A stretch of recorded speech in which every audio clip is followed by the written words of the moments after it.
S mobile repairing YouTube channel সবাই subscribe, like, comment, share করো। এই মোবাইলটির সমস্যা হচ্ছে চার্জিং পিন।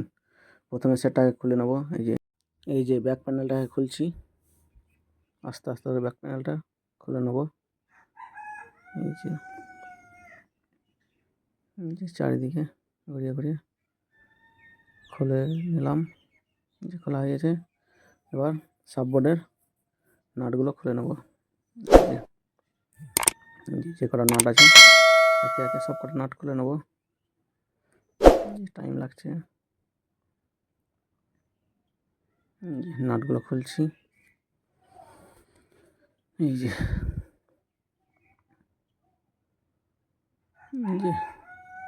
নাট খোলা হয়ে গেছে। এবার সাববোর্ডের কভারটা উঠিয়ে নেব। এই যে উঠাচ্ছি, এই যে উঠানো হয়ে গেছে।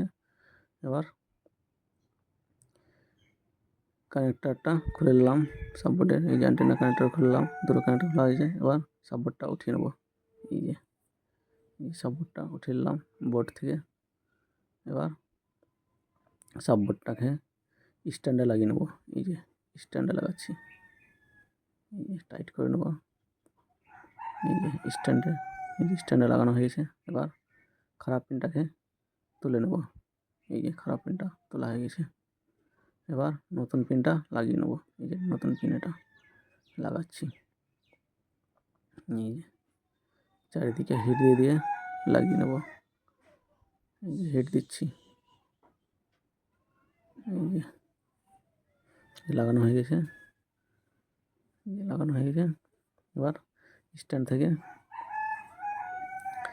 থেকে সাববোর্ডটা খুলে নেব। এই যে সাববোর্ডটা খুললাম, খোলা হয়ে গেছে। এবার সাববোর্ডটা বোর্ডে লাগিয়ে নেব। এই যে বোর্ডে লাগাচ্ছি। এই যে ঠিকঠাক করে বসিয়ে নেব। এই যে বসানো হয়ে গেছে। এবার কানেক্টরটা লাগিয়ে নেব। এই যে কানেক্টর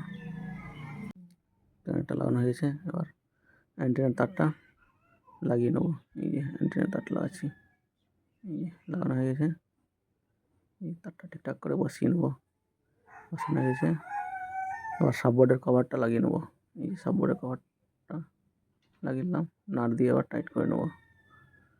এই যে নাট লাগাচ্ছি, সাববোর্ডটাকে টাইট করছি।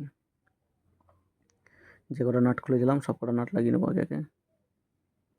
যে লাগাচ্ছি দেখুন।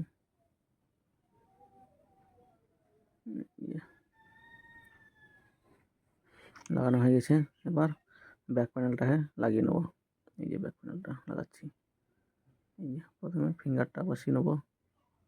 এই যে ফিঙ্গারটা বসানো হয়ে গেছে।